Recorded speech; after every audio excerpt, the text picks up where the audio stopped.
Om Shruti Smriti Purananam Alayam Karunalayam Namami Bhagavatpadam Shankaram Loka Shankaram Shankaram Shankaracharya Keshavan Bhadarayanam Sutra Bhashya Krital Vande Bhagavantal Punaf Punaha Sadashiva Samarambham Shankaracharya Madhyamam Asmadacharya Pariyantam Vande Guru Paramparam. Om Sahana Vavatu Sahana Bhunaktu Sahaviryam Karavavahai Tejasvinavaditamastu ma vitvishavahai. Om Shanti Shanti Shanti. Om Parthaya Pratibodhitam Bhagavata Narayanena Swayam Vyasena Gratitam Purnana Munina Madhye Mahabharatam Advaitam Ritavarshinim Bhagavatim Astadashadhyainim Ambatva Manusam Dadhami Bhagavagite Bhavadveshinim Namostute Vyasa Vishala Buddhe Purlara Vindaya Tapatra Netra Yena Tvaya Bharatataena Purnaha Prajvalito Jnana Mayaf Pradipaha Prapani Parijataya Totra Vetre Kapanaye Jnana Mudraya Krishnaya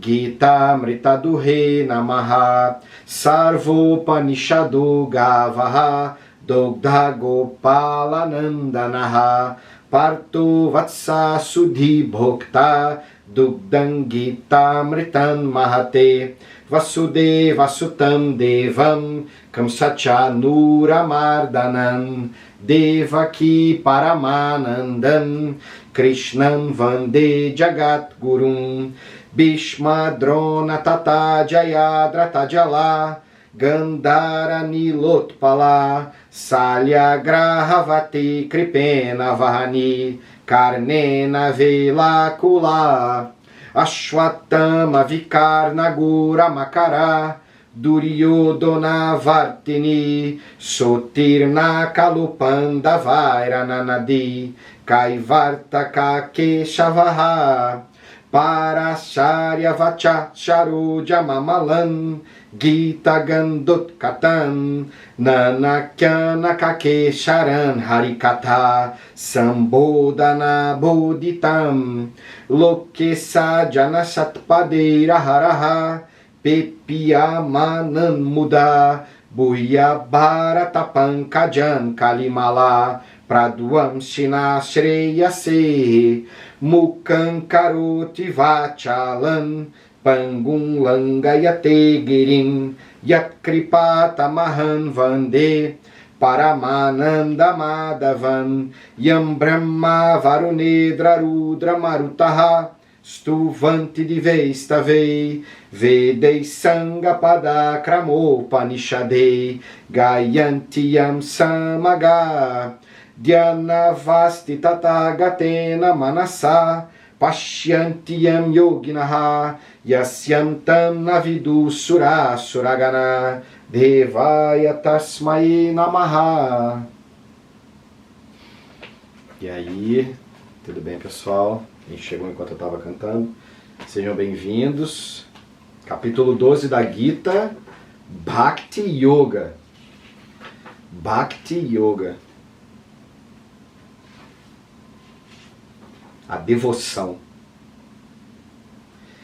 Então aqui a gente vem do capítulo 11, aonde a gente nos foi apresentado a visão cósmica de Ishvara. Foi apresentado o backstage, foi apresentado as engrenagens do universo. As engrenagens que fazem com que você colha sukha ou dukkha, sofrimento ou prazer. E que esse sofrimento e esse prazer não são controlados por você. Se você vai sofrer, se as coisas vão dar errado, se você vai ter prazer, se as coisas vão dar certo, você não tem esse poder. É isso que foi apresentado no outro capítulo. Você não tem o poder do resultado. Até então, o samsari, ou como o professor Hermógenes falava, o normótico, como se fosse uma neurose, né? A normalidade, a pessoa normal, o samsari, quando dá errado, fala: eu realmente fiz tudo errado, ou eu sou muito azarado, tudo na minha vida dá errado, a culpa é minha. Igual uma criança, quando os pais se separam e acha que a culpa foi dela. O que eu fiz de errado pro meu pai e pra minha mãe brigarem tanto, né? Será que se eu fosse melhor, eles brigariam menos? Que controle que essa criança tem, né? Que responsabilidade que ela tem pelo fato dos pais estarem brigando. Mas a gente, quando é criança, a gente toma isso como sendo nossa culpa. E daí a gente fica adulto, a gente diz: eu não sou mais criança, agora eu sou adulto, maduro, mas continuo agindo como uma criança, porque quando dá errado eu digo: foi minha culpa. Foi minha culpa. E a gente tem certeza que foi nossa culpa porque a gente fez mal feito pra caramba. Podia ter feito bem melhor. E a gente sabe. Ou não, ou a gente fez super bem e fala: meu Deus, eu sou muito azarado porque aquela outra pessoa faz tudo errado e dá certo. E eu faço tudo certo e dá errado. Então, existe uma ordem no universo que eu não vejo, adrishta, não pode ser visto. Ela é geradora do karma, do fruto, não da ação. Sabe que a palavra karma significa ação, mas a gente pronuncia muitas vezes durante a aula como sendo o fruto da ação. O fruto, karma palam. A gente acha que a gente controla. E por isso a gente se identifica e sofre. A gente se identifica quando dá certo e o ego cresce. Quando dá certo, eu quero contar para todo mundo como que eu faço. Aí eu vou pro boteco, fica todo mundo tomando cerveja e cada um contando como que faz na sua vida para dar certo. Ou então fica abraçado chorando o que deu errado.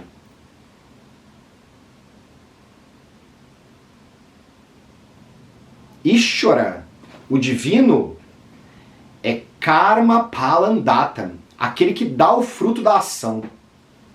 Krishna falou pra gente já na Bhagavad Gita que você não sabe o que é melhor para você, eu sei o que é melhor para você e eu vou te dar o que é melhor para você. Não necessariamente pode estar alinhado com o seu desejo. Pode ser que esteja alinhado, pode ser que não. Quando o yogi reconhece o divino, reconhece que existe muito mais além desse corpo, dessa minha vida, muito mais além de tudo que eu vejo como a ordem do universo. O yogi tem a oportunidade de se entregar, de relaxar. Ishvara Pranidhana, entregar para Ishvara. Entregar para Ishvara, que muitas vezes é confundido na espiritualidade, quem segue a espiritualidade como nós, como deixar de fazer. E quem deixa de fazer nunca deixa de sofrer. O que a gente entrega para o divino não é a nossa ação, porque a nossa ação a gente tem uma certa relativa capacidade de decisão.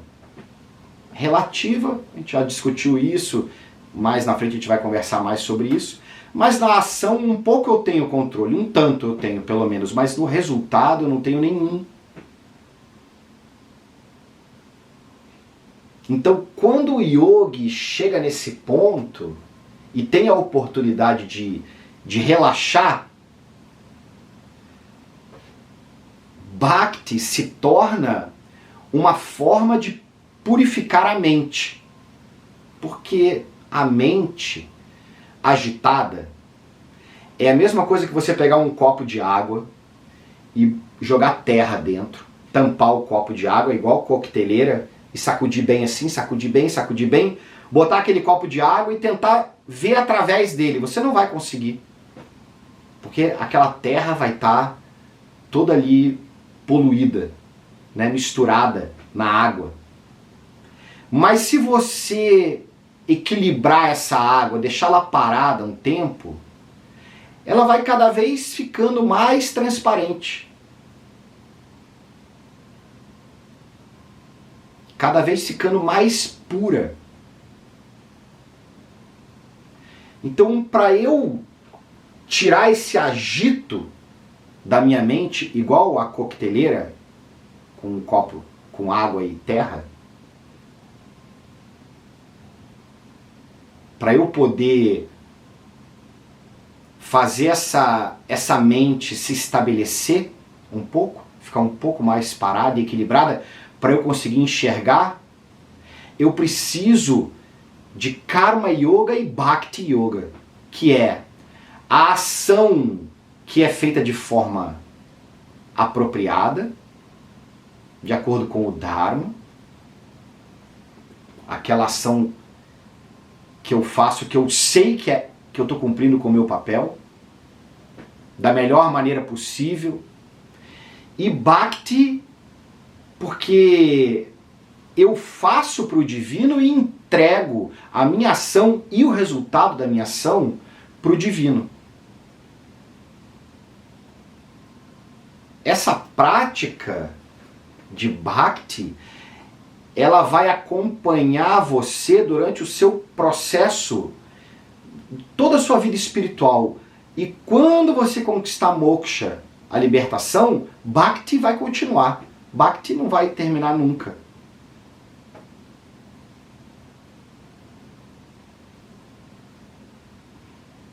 Então, Vedanta reconhece essa prática de Bhakti, que se chama Bhakti Sadhanam, uma prática de Bhakti que você faz na frente do seu altar, que você faz no seu dia a dia, no seu trabalho, com as suas ações, que você faz de perna cruzada, de olho fechado, meditando. Bhakti Sadhana, como uma preparação da mente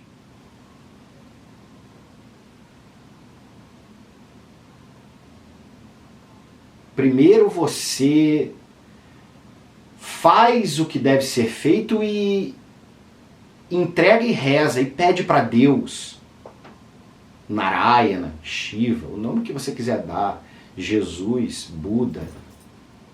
Você pede. Numa segunda fase de compreensão de Bhakti, você reconhece todo o universo como sendo Ishvara. Todo o universo, uma ordem perfeita, que então eu não preciso mais pedir nem rezar. Eu já sei que o que vai vir é o melhor. A gente já se aprofundou. Primeiro a devoção era, pelo amor de Deus, tomara que esse negócio dê certo, tomara que aquilo aconteça, tomara que aquela outra coisa aconteça. Depois a oração é só, me dê uma mente calma para aceitar o que vier, porque eu sei que o que vier é o melhor. Eu já não peço mais nada, eu só peço uma mente tranquila.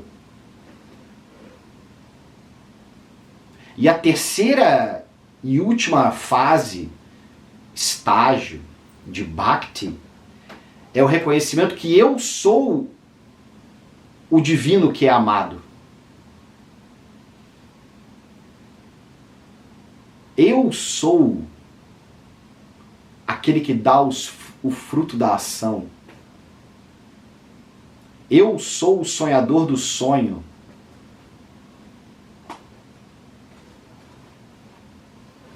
Então,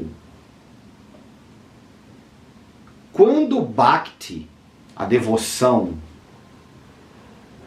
eu aqui e Deus lá, por exemplo, na forma de Krishna, que a gente está aqui agora estudando a Bhagavad Gita. Quando isso se torna uma visão definitiva, como sendo o meu objetivo é me relacionar com Krishna, com Deus. Eu aqui e Deus lá. Então, a gente chama isso de Bhakti Darshan, a visão da devoção, a visão do divino através da devoção. Que os Hare Krishnas chamam de a filosofia do amor divino. Vedanta não está de acordo com essa visão. Na verdade, a visão apresentada por esses que seguem o Bhakti como objetivo final, que seguem a devoção como objetivo final, um exemplo é o Hare Krishna, tem outros também, é considerado um obstáculo para moksha. Ai, Bruno, parei no sinaleiro e recebi ou comprei uma Bhagavad Gita comentada que um rapaz vestido de indiano vendeu para mim, Hare Krishna, Hare Hare, Hare Rama, Hare Krishna. O que você acha? Será que eu posso estudar? Não. Você não deve estudar. Bruno, mas eu quero dar uma olhada. Claro, né? Claro que pode olhar, ler. Mas é um obstáculo porque vai te deixar em dúvida. É uma interpretação dual da Bhagavad Gita, que é um conhecimento não dual. Então, Vedanta aceita essa relação eu e Deus como preparação da mente enquanto você é um sadhaka, um estudante que está compreendendo. Mas eventualmente vai ter que ser largada pela lógica de Vedanta.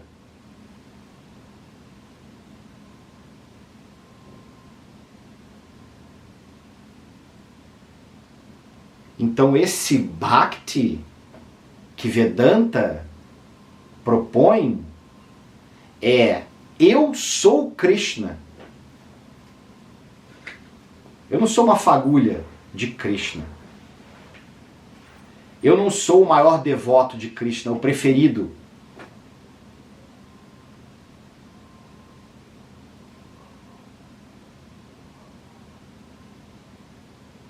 A visão final de Vedanta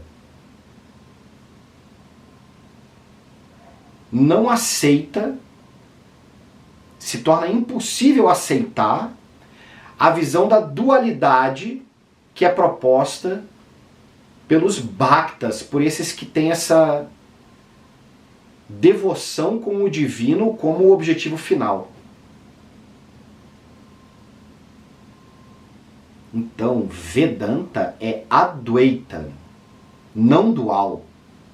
Não existe um segundo, de acordo com Vedanta, não existe um segundo. Como que eu poderia me relacionar com o divino? Eu e o divino. Enquanto existe eu e o divino, existem dois. E os Vedas nos conduzem, através da lógica, à conclusão de que só existe um.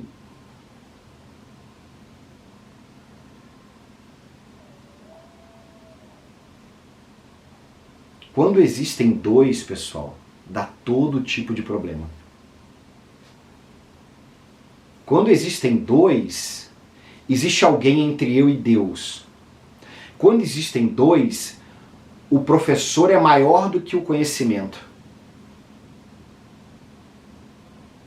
Porque agora eu tenho um intermediário. Vedanta, eu sou, o conhecimento é maior do que o professor. Por isso que não tem como o professor crescer muito o ego. Porque o que eu encontrei foi o conhecimento de Vedanta, não foi esse ou aquele professor.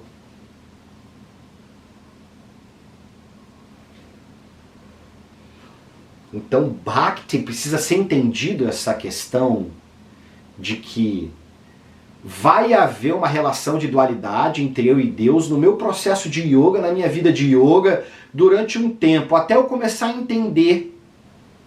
E quando eu compreender, vai se desfazer essa relação. Uma vez falaram para mim, Bruno, não assopra a vela no altar. Você está cuspindo em Deus. Mas como que eu estou cuspindo em Deus se eu sou Deus? Se o meu cuspe é Deus? Se o ar que existe entre eu e o altar é Deus? Se a água dentro da minha saliva é Deus? Se não existe nenhuma separação, como é que eu posso cuspir em Deus? Aliás, para que lado que eu vou cuspir que não vai acertar em Deus? Se eu cuspir para o alto, eu acerto em Deus. Se eu cuspir para o lado esquerdo, para a direita, para o norte, para o sul, para o leste ou para o oeste. Se você reconhece o altar como diferente de você, você está no seu processo. Mas saiba que o nosso objetivo não é esse. Por isso que, quanto mais eu entendo, mais simples fica a minha relação com o divino. No começo, tem que ter um monte de coco, um monte de banana, um monte de música, um monte de gente, e toca violão, e canta, e faz um monte de coisa. Kirtana, faz um monte de coisa, é maravilhoso. É uma prática incrível. Mas com o conhecimento, cada vez você vai precisar de menos para se relacionar com Deus, porque não existe nada mais próximo de você do que Deus. Você não precisa ir a lugar nenhum. Você não precisa de nada para se relacionar com Deus.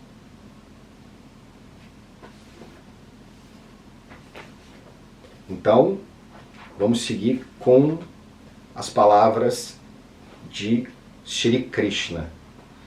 Krishna falou pra gente, nesse capítulo até agora, que entre os dois caminhos, aquele que vive uma vida de ação, o yogi que vive uma vida de ação, e o yogi que abre mão, renuncia ao mundo e todas as ações. Qual é o melhor caminho? Qual é o melhor caminho, professor? Qual o caminho que eu devo seguir? Krishna diz que o melhor caminho é o caminho da ação. Porque esse caminho não tem erro. Olha que legal. Tem esse caminho aqui, que ele pode ser um pouco mais longo, mas ele vai chegar lá. Não tem erro, você não vai se perder. Mesmo que você se perca um pouquinho, dá para voltar, não tem problema. Dá para errar e voltar. Dá para ficar em dúvida. Dá para parar um pouco, parar.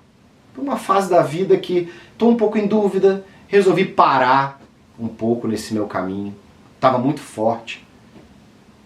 Eu estava me desapegando muito rápido do mundo, resolvi dar uma segurada, porque ainda não dá para me desapegar tanto do mundo. Mas que apesar disso, por esse caminho da ação devocional, Karma Yoga, eu vou conquistar o objetivo final da vida humana. O objetivo aonde hoje a minha consciência é um objeto da minha mente. A minha mente fala, minha consciência está pesada. Tem uma vozinha aqui que eu estou ouvindo.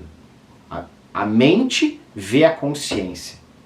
Agora, moksha é quando a consciência vê a mente. Eu sou a consciência. Tem uma mudança cognitiva. Agora a mente se torna um objeto. E não a consciência é um objeto da minha mente. Agora a minha mente é um objeto da consciência. Esse que é o objetivo. Porque consciência é pura, é Brahman, é um.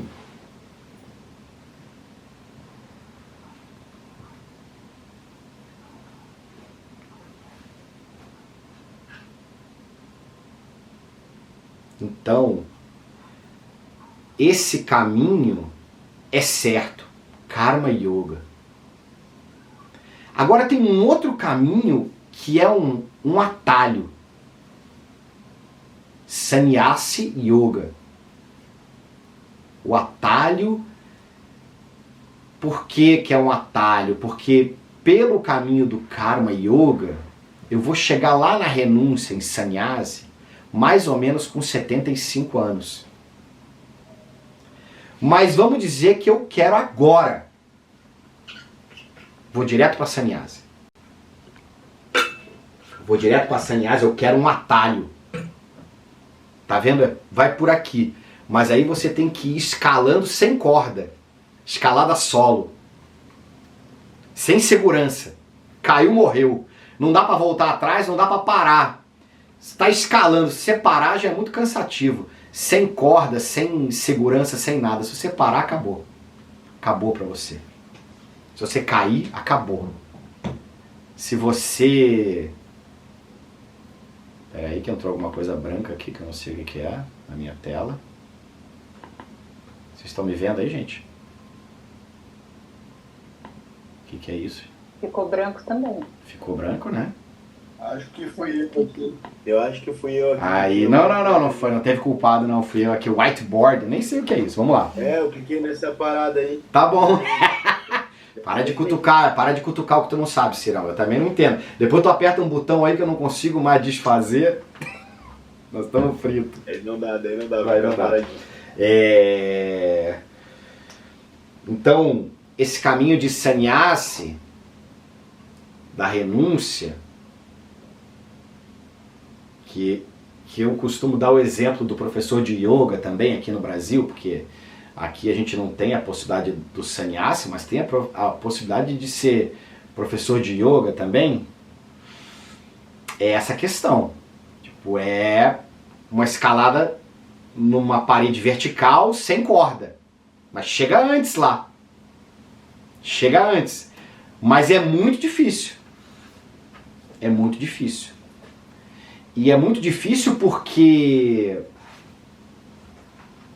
Krishna disse que você não pode mais, para você conseguir ir por esse caminho de sannyasi, que é mais difícil, escalando essa parede de pedra, você não pode mais ter esse apego ao corpo. Você não pode mais ter o apego ao corpo. Você não pode mais se identificar com o corpo. Você não pode mais ter dúvida que o corpo não é eterno e eu sou eterno. Se você for para a parede de escalada lá, para a pedra, sem corda, sabendo que você não morre, o eu não morre, você não vai ter medo, você vai subir a parede sem medo.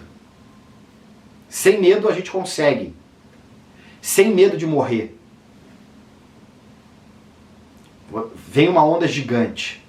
Uma onda de 100 metros de altura. Gigantesca. Caiu, morreu. Não, eu não morro. Eu vou tranquilo. Desço a onda, sorrindo, cantando. Não estou nem aí. Zero medo. Sabe o que acontece quando a gente vai assim? Dá tudo certo. Dá tudo certo. Até porque não tem como dar errado, porque eu não morro.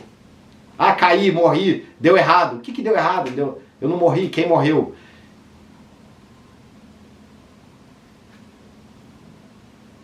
Então, para eu conseguir subir essa parede sem corda, ou descer essa onda gigante, que é essa vida de sannyasi, porque o sannyasi tem que viver com o mínimo. Não pode ter monetização do conhecimento para o sannyasi. O conhecimento tem que gerar dinheiro só o suficiente para o sannyasi viver com o mínimo. Professor de yoga, a mesma coisa. Para viver com o mínimo. Será que eu estou preparado para isso? Viver com o mínimo? Talvez eu esteja preparado, mas será que eu combinei com os meus filhos? Será que eles estão preparados também para ter um papai hippie? Né? Eu posso amar essa vida. Riponga minha. Eu combinei com meus filhos? Será que minha filha, meu filho, não vai querer uma bolsa da Gucci? E eu, como professor de yoga, vou falar para eles: filhos, filha, desapega, isso aí, para que uma bolsa dessa marca? E para que? Isso daí não traz felicidade para ninguém. Na verdade, só traz sofrimento. Na hora que você receber a bolsa, ela vai começar a ficar velha, os outros vão querer roubar, as pessoas vão se interessar por você por causa da bolsa, não por quem você é. Ah, pai, não enche o saco, pai. Será que eu combinei com os meus filhos que eles não vão ter plano de saúde, não vão ter faculdade? Será que eu combinei com eles? Então é muito... Aí não combinei. E esse yoga já está me irritando porque não está dando para eu pagar minhas contas. Quer saber? Eu vou largar esse negócio de yoga. Esse negócio de dar aula de yoga, eu vou parar com esse negócio. Que isso aqui não dá certo. E não dá certo mesmo. Se você tiver que pagar suas contas, criar seus filhos com yoga, é muito difícil. É uma parede de escalada sem corda.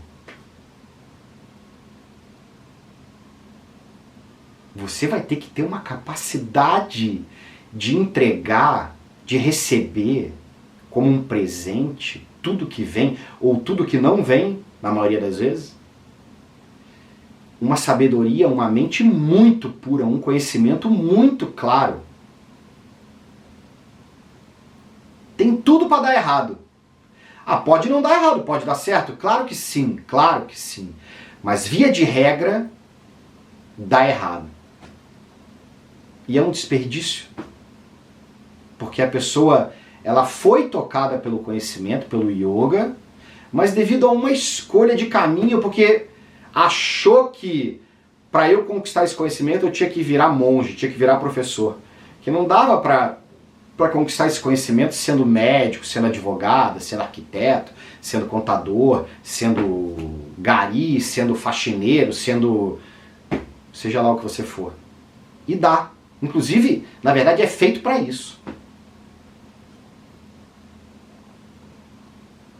Ah, Bruno, você está dizendo... Eu não estou dizendo nada. Quem está dizendo é Krishna. Krishna sabe o que é melhor para você. Não eu. Essa personalidade. O que é grande é o conhecimento, não é o professor.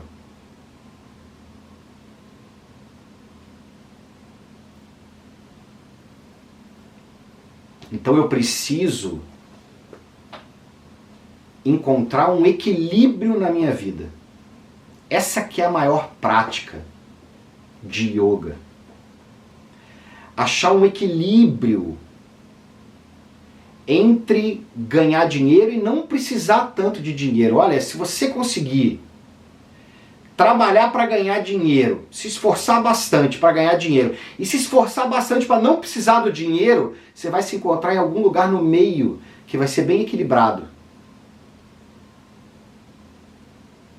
Você não, para qualquer lado é desequilíbrio, no meio é o equilíbrio. E é essa pessoa equilibrada que está indo pelo caminho do meio, não pela parede radical, pela onda gigante, que não tem segurança, que tem tudo para dar errado. Se eu chegar lá, é mais rápido. Mas tem tudo para dar errado. A não ser que você não tenha mais dúvida. Se a sua mente já é um objeto da sua consciência, então pode se dedicar a dar aula e a estudar. Só isso, só fazer isso, mais nada. Se ainda não, se a sua consciência ainda é um objeto para a sua mente que vê a consciência, então você deve continuar seguindo o caminho da ação com yoga. É isso que Krishna está falando.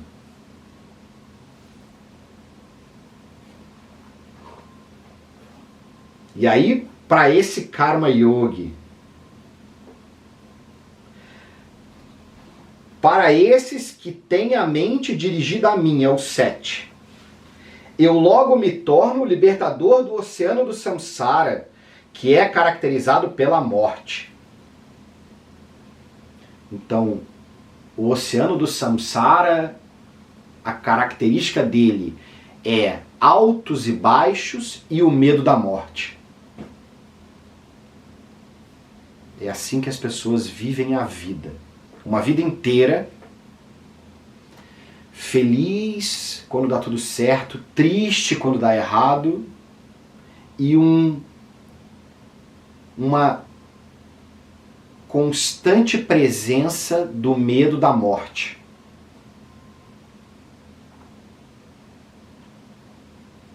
Um constante medo. A raiz de todos os medos é o medo da morte. Qualquer medo que você tenha, você tem medo de barata. Porque você tem medo da morte. Em última instância é isso. Eu tenho medo da barata, porque a barata transmite uma doença, que se transmitir a doença, eu morro. Não tenho medo de barata. Tem medo de onda grande? Você não tem medo de onda grande. Você tem medo que se você for lá e arrebentar a cordinha da prancha, você vai se afogar e você vai morrer. Então todos os medos,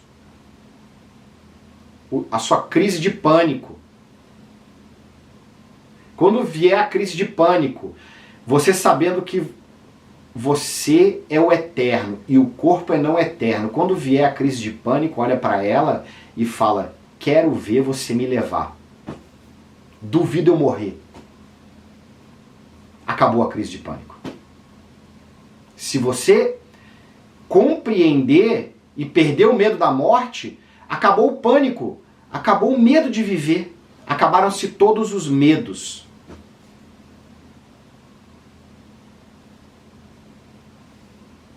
Então eu quero viver uma vida que é o fruto desse conhecimento, dessa vida de yoga que Krishna está falando, onde eu não tenha mais altos e baixos.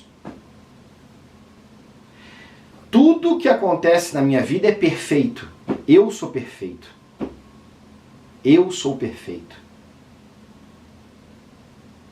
Você não é imperfeito, você não fez pouco, você não fez errado, você não tem nenhum problema com você.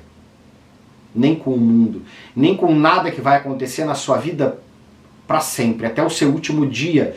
Tudo que vai acontecer é perfeito. Além disso, eu não morro. Eu sou imortal.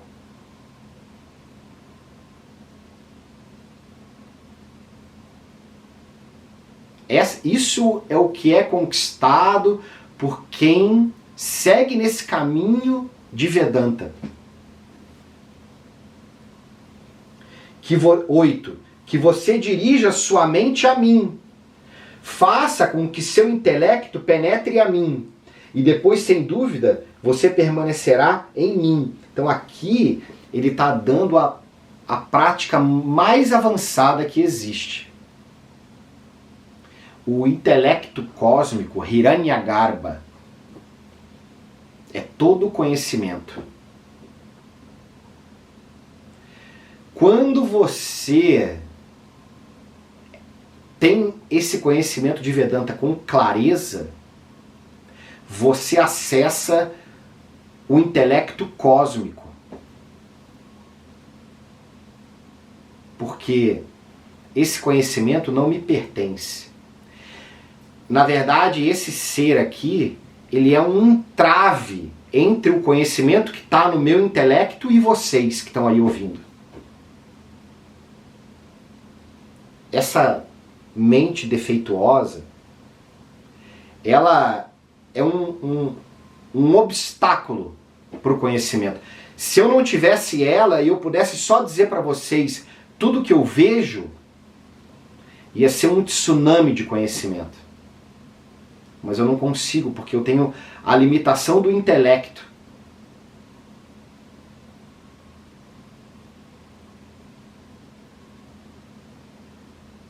Você vê que não tem como a pessoa que compreendeu ficar com o ego inflado. Quando você compreende, o máximo que você vai conseguir é perceber o quanto esse intelecto que você nasceu é limitado. Quanto conhecimento você tem que você não consegue nem passar para as pessoas. Porque você agora está conectado ao conhecimento total. Aquilo que uma vez conhecido, tudo é conhecido. Que não dá para colocar em palavras. Que eu vou ter que passar 12 anos falando para falar tudo.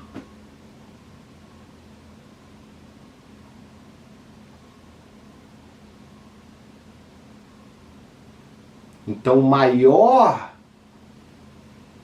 a maior prática de devoção que existe é quando você se identifica com o intelecto cósmico. As pessoas falam, eu vi uma aula da tua professora e é igual à tua. E eu ouvi uma aula do professor da sua professora e é igual a dela, que é igual à sua. E eu ouvi uma aula do professor da professora do professor da professora que é igual. E eu li um texto de Shankara, que é igual à aula. E outro professor que eu ouvi, que também é igual à aula, falam a mesma coisa. Porque agora os intelectos, o meu intelecto, com o intelecto do meu professor, com o intelecto de Shankara, com o intelecto total cósmico, são um.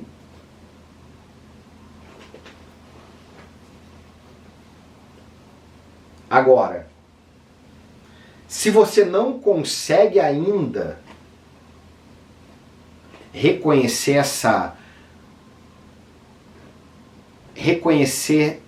esse conhecimento que está aí disponível, então calma. Ele diz, se você não consegue fixar a mente firmemente em mim, então Abhyasa Yogena. Então, Abhyasa, continue no yoga. Então, continue repetindo. Continue firme.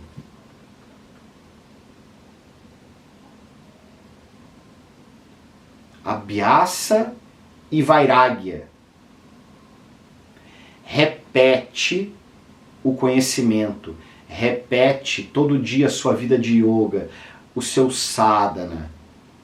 Com Vairagyam, com desapego ao fruto, uma hora vai vir. Uma hora vai abrir a torneirinha aqui do intelecto cósmico e eu vou ver tudo. Abhyasa e Vairagyam.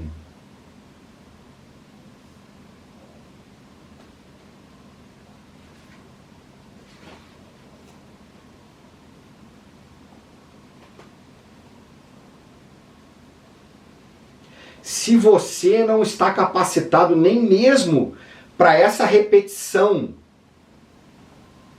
se você não está conseguindo seguir estudando, seguir meditando, seguir entregando, então torne-se alguém para quem as ações dedicadas a mim sejam o mais importante. Eu não consigo estudar, eu não consigo praticar, então pelo menos eu faço o que eu tiver que fazer para conquistar o que eu quero, mas eu dedico a Deus a ação. Eu dedico a Deus a ação, e para que eu possa dedicar a ação a Deus, eu vou precisar trazer para essa ação os valores do yoga. Os valores universais de todo ser humano. Aliás, o único valor que existe. Ninguém quer sofrer. Eu também não quero sofrer. Tudo que eu não quero que seja feito comigo, eu não devo fazer com os outros. Esse é o valor básico da vida. O 13º capítulo, a gente vai falar só de valores. Mas esse é o grande valor. O que eu não quero para mim, eu não faço para os outros. E se eu viver essa vida dedicando as minhas ações com valores, porque não é qualquer ação. Lembra lá na Etiquetas, quem já estudou o Upanishad do Senhor da Morte, Katha Upanishad, Nachiquetas, que é essa criança incrível, iluminada, de 12 anos, quando vê o pai oferecendo no ritual um bando de vaca velha, que já estava bem magrinha, quase morrendo, ele fala: meu pai, como é que você vai oferecer para Deus essas vaquinhas velhas aí, que não conseguem, não tem mais nem força para comer capim? Como é que você vai oferecer uma vaca dessa para Deus? Está na cara, é igual doar roupa velha furada. Tudo rasgado, não dá nem para vestir mais aquilo. Não dá para oferecer esse tipo de vaca, pai. Ofereça a mim, que é o que você tem de melhor. Nachiquetas falou. Só que o pai estava fazendo um oferecimento para a morte. E aí ele fala para o filho: então tá bom, então você está oferecido para a morte, pode morrer. A mesma coisa, como é que eu vou oferecer a ação ao divino? Mesmo que eu não consiga viver a vida de yoga com todos os aspectos da vida de yoga, mas então pelo menos a ação eu faço, a ação com valores, a ação dhármica. E você vai ter sucesso, porque é essa trilha do Karma Yoga que é mais longa, mas é certa. Agora, se você não consegue fazer a ação com esses valores para poder oferecer, então renuncie ao fruto, dedicando-se a fazer as ações para mim com a mente disciplinada. Então, se você não consegue ter os valores adequados na hora da ação, ainda não dá. Ou às vezes também acontecem situações na vida que eu vou ter que ter flexibilidade nos valores. A gente está na Kali Yuga. A gente está na selva, na guerra. Então, se eu, por acaso, tiver que fazer uma ação que vai contra os meus valores, então que eu aceite o resultado e não reclame. Que eu aceite dukkha, o sofrimento que vai vir eventualmente.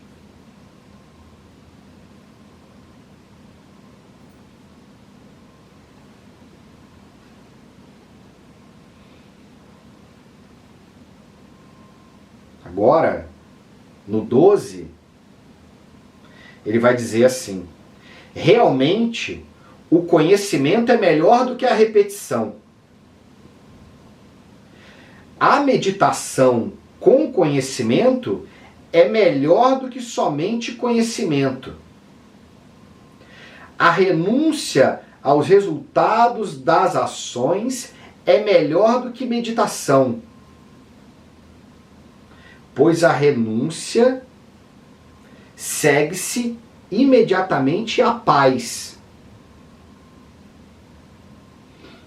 Então, o melhor de tudo é o conhecimento. O que eu quero é o conhecimento. Eu sou um dignaço. Mas eu quero o conhecimento com meditação. Porque para que aconteça a mudança cognitiva, para que Vedanta deixe de ser uma teoria e se torne a minha visão, a meditação é necessária. A devoção é necessária. O Karma Yoga é necessário.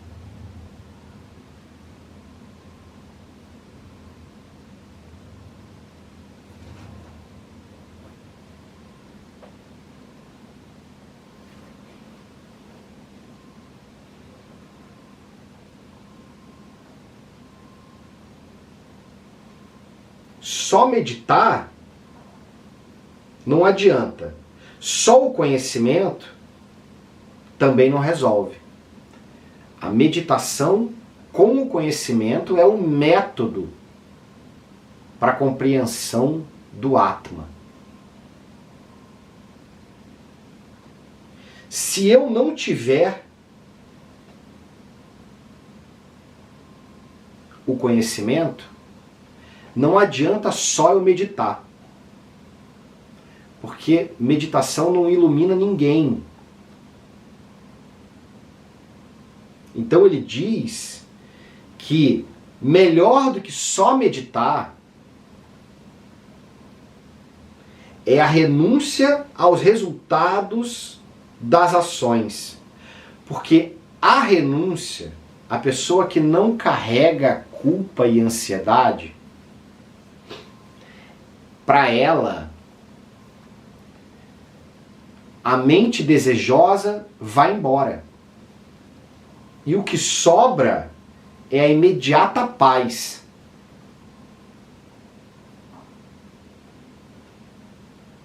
Então, cada coisa no seu lugar. A meditação é importante como preparação da mente. Se eu faço as ações, entrego e conquisto uma mente em paz, naturalmente eu vou meditar. Com a mente em paz, meditando e escutando, moksha. Só a meditação, mesmo que eu esteja com a mente em paz, não leva a moksha. Ninguém se ilumina meditando embaixo de uma árvore. Ninguém se ilumina meditando embaixo de uma árvore. Você pode se iluminar se você escutar quem você é, com uma mente em paz, e depois sentar embaixo da árvore para refletir sobre o conhecimento. Aí é Nididhyasanam. Eu sou Deus, eu sou Deus, eu sou eterno, eu sou a plenitude. Pronto. Se iluminou. Porque uma mente preparada que escutou e meditou. Esse é o sistema perfeito.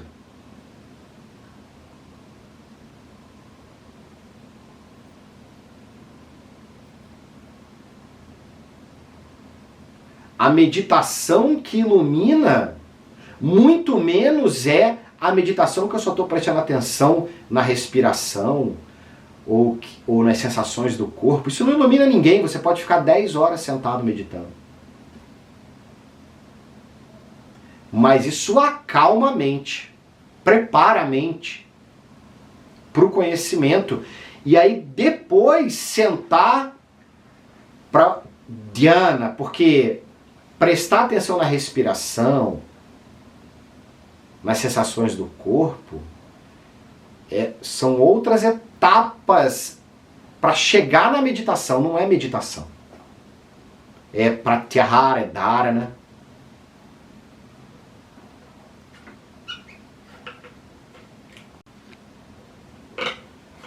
Meditar é me relacionar com o divino. E a meditação que ilumina, que leva a moksha, é a repetição do conhecimento. Eu sou Deus. Esse é o conhecimento.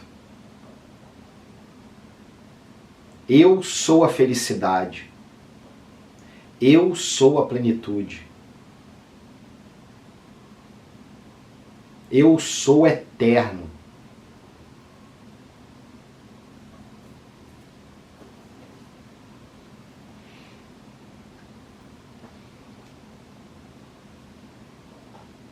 Então assim no 12 ele falou. Então realmente o conhecimento é melhor do que uma vida de yoga. É realmente melhor. A meditação com o conhecimento é melhor do que somente o conhecimento, sem a meditação.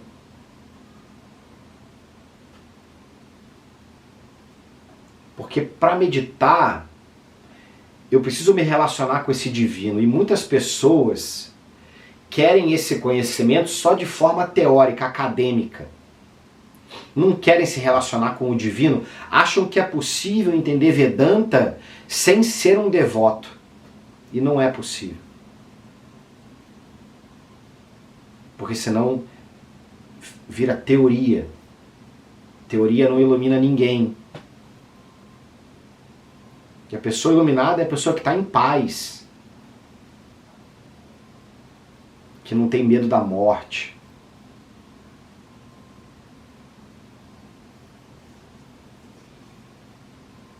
Meditação com conhecimento é melhor do que somente o conhecimento. A renúncia aos resultados das ações é melhor do que meditação. Porque ninguém medita sem renunciar os frutos das ações. Não existe meditação sem karma yoga. Bruno, a minha mente está muito agitada, eu preciso meditar. Não, a tua mente está muito agitada, vai trabalhar. Vai capinar. Vai fazer alguma coisa. Pega aquela tua lista de coisas que estão atrasadas e põe em dia. Daí a sua mente vai acalmar. Não é meditando. Aí agora com a mente calma, quando aquela listinha estiver quitada, aquele boleto doído estiver pago, aí você vai meditar.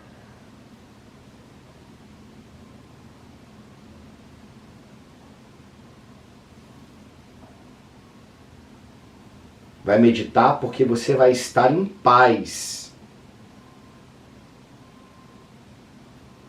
Karma Palam Tyagaha. Então, o primeiro passo antes de meditar e antes de moksha é Tyaga. Tyaga é a renúncia, é aquele yogi que é o renunciante. Eu renuncio o controle do fruto da minha ação. E eu não renuncio porque eu sou espiritualizado e evoluído. Eu renuncio porque eu me dei conta, através do conhecimento, que eu não tenho controle sobre o fruto da minha ação. Então, na verdade, você já não tem controle. Sem controle, querer controlar é certeza de sofrimento. Sem controle, renunciando o controle, é uma forma de neutralizar.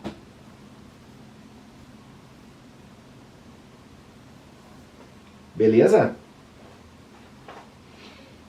Então assim, a gente viu na aula de hoje um pouco sobre essa questão do Bhakti devocional dual, que é é possível no começo do meu caminho, como uma prática de preparação, mas que eventualmente eu vou superar essa dualidade. Então, portanto, ficar cantando para Krishna o dia inteiro não vai me resolver nada. Isso foi esclarecido. E o caminho? O caminho é uma vida de yoga que vai me levar a uma mente menos reativa, mais calma, que vai me levar à meditação. Com o conhecimento, durante a meditação, eu vou conseguir ver a mente. Durante a minha meditação, eu vou ver a mente. Depois da meditação, eu também vou ver a mente. Vou ver como ela era antes da meditação e como ela está depois da meditação. Eu vou falar, olha como essa mente está mais calma. E aí começa a mudança, aonde a mente começa a se tornar o objeto. Hoje a minha mente está triste. Hoje a minha mente está agitada. Hoje a minha mente está nervosa. Hoje a minha mente está tranquila. Eu estou sempre em paz. Isso é que é moksha. Moksha não é uma mente sempre em paz. Uma vez me perguntaram, Bruno, dá para ficar sempre em paz? Você já está sempre em paz. Só que você está identificado com a mente. E essa paz é um objeto que você vê de vez em quando. O que eu quero é me identificar com a paz e ver a mente. Beleza? Om Tat Sat.